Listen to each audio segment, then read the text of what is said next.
I'm going to give you guys a little bonus footage here. One of my guys has been looking for a truck for a while. I've been trying to tell him to get a 3/4 tonner up.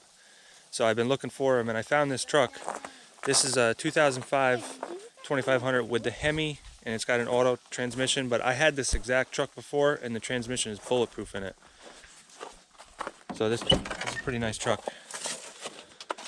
It's only got 113,000 miles on it. It's extended cab. The only thing really is the rust on the back, but I'm gonna fix that up. But he got this truck for $1,000. Guy wanted 15 and gave him 1,000. So the reason is because, and I've had this same exact truck with the same motors, so I know about this problem. So the guy said that cylinder 7 was misfiring, and I asked him if he took off the valve cover, and he said no, he didn't even bother. So right away, instantly, I knew what it was because I've dealt with this exact same problem before. So what the problem is a broken exhaust valve spring. And I dealt with this about 7 or 8 years ago when I had this truck, a different truck with the same motor, and I made a tool up to take that spring out. So I still had it laying around, and we're gonna go ahead and put that spring in. So the first thing we did was pull this valve cover off. This is number 7 cylinder. This is the exhaust valve. You can see there's 2 spark plug holes for each cylinder. There's 2 valves. There's the exhaust valve. It's all the way in the back, so it's a little bit of a pain in the butt to get to, but it's just a spring that's broken. You can see it spins around freely. Now it is at top dead center right now, but it'll spin freely no matter what you do. You can see there's a break right there. Might be hard to pick up on camera, but that's a broken spring right there. It was the same thing when I had a problem with mine. I barely made it home. It doesn't want to run good. You gotta keep your foot on the gas. So this is an easy fix. With this tool, it takes more time to take off the valve cover. In my case, I had a lot of rusted bolts. But taking out the spring is no big deal. And basically what happens is this pipe right here fits in those grooves that are down in here, which keeps this thing centered right in there. So once you bolt these little pipes down into there, they got a hole in them right there, then you can clamp down with this fork right here. I just welded this up out of just random pieces of steel that I had. And then you can clamp down on this piece right here, and it clamps down the valve spring, and then you can replace it. So as you can see, we already got the valve cover off, got the rocker shaft assembly off. So we're at top dead center, so we're ready to compress that spring and take it out. And so another thing that we have to do so that the valve doesn't drop down, I got this little fitting right here that goes in so we can put 40 pounds of pressure in that cylinder. You got to make sure you have the other spark plug in that cylinder because there's 2 spark plugs for each cylinder. Make sure you don't take the other spark plug out, otherwise the air will go out of that cylinder through that other port.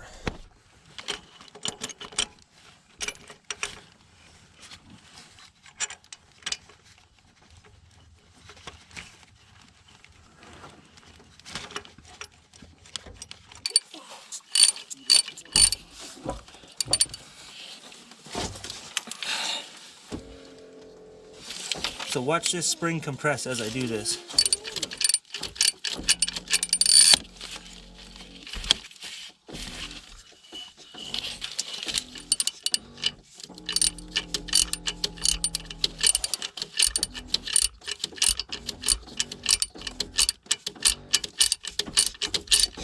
Gonna have to put some compressed air in there pretty soon, because what happens is the valve wants to push down with it.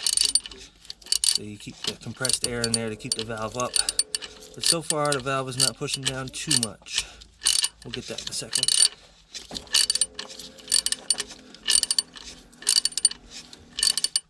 Now before you go tightening it down, we gotta put air in there.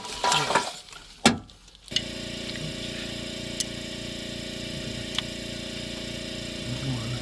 Keep it?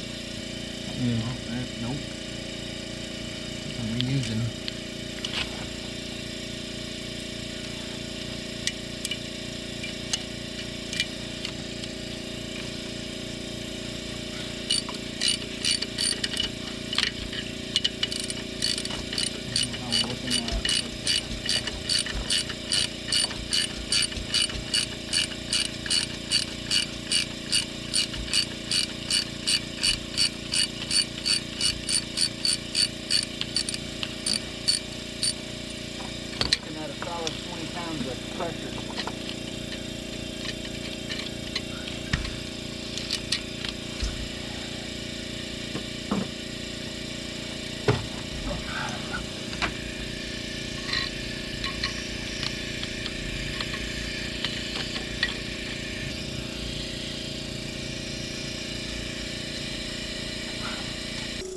So here's the old valve spring. You can see it's broken right there. Very common thing to happen on these Hemis. So here's the new spring here. You can see there's quite a bit of difference. Man, I hope that's the right one. It's like fucking, I don't remember it being that much of a difference. Maybe. Maybe. Yeah, the other ones look like about like that.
That long handled one where I can find it. I got it. You got it?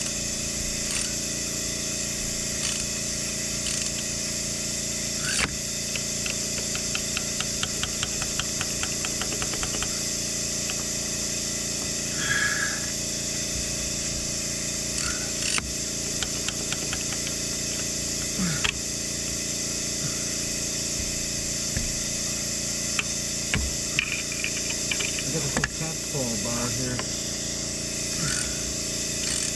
I got it. Alright.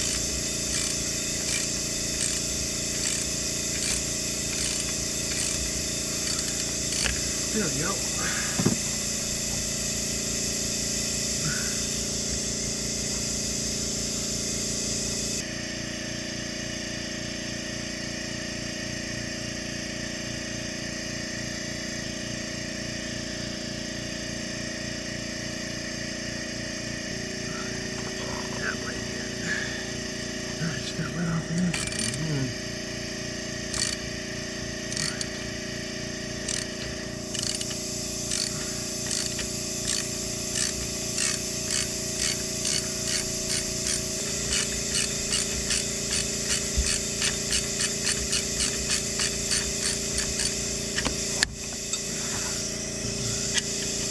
Yep, that's good to go.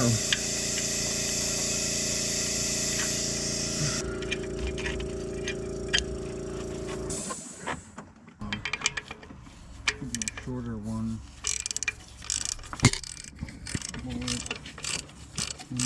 Kicking here. There's a 1/4 inch one there.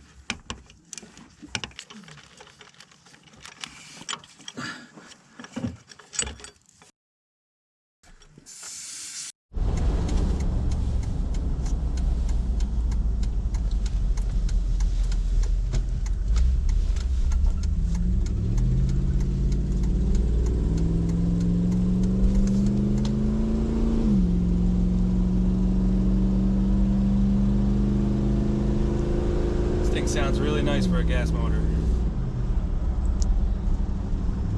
Look at this interior too, it's really nice.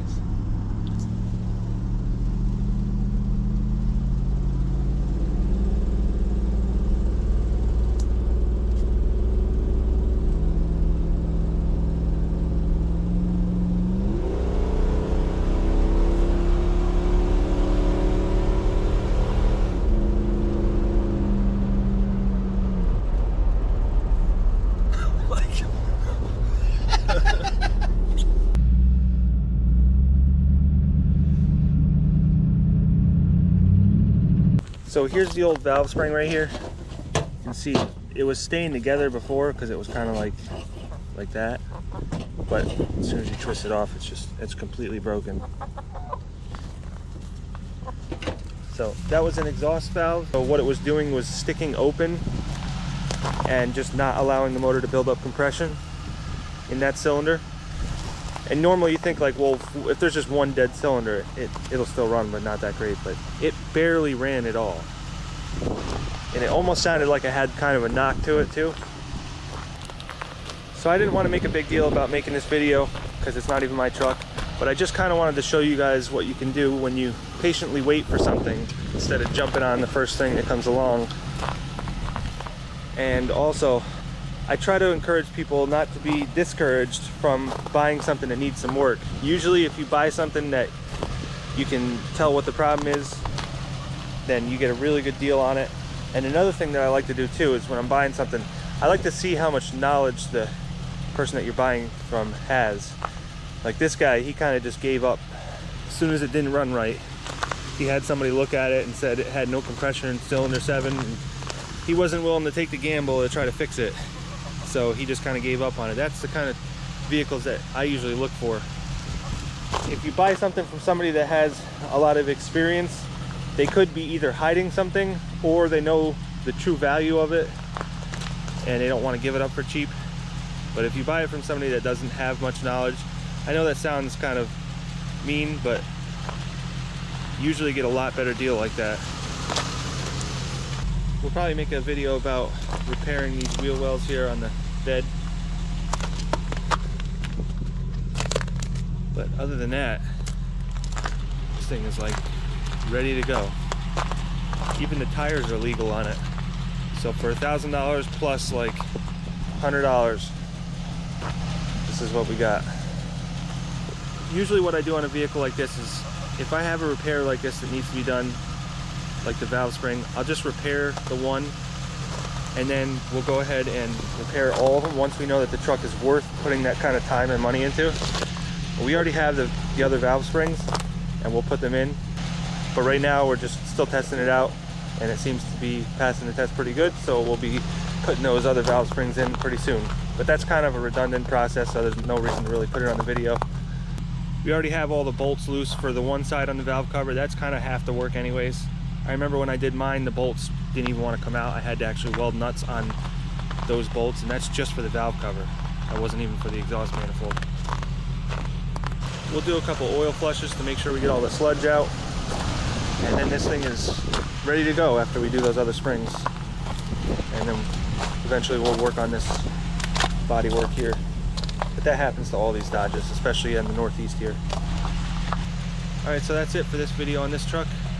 So maybe we'll see you when we do the work on these wheel wells here.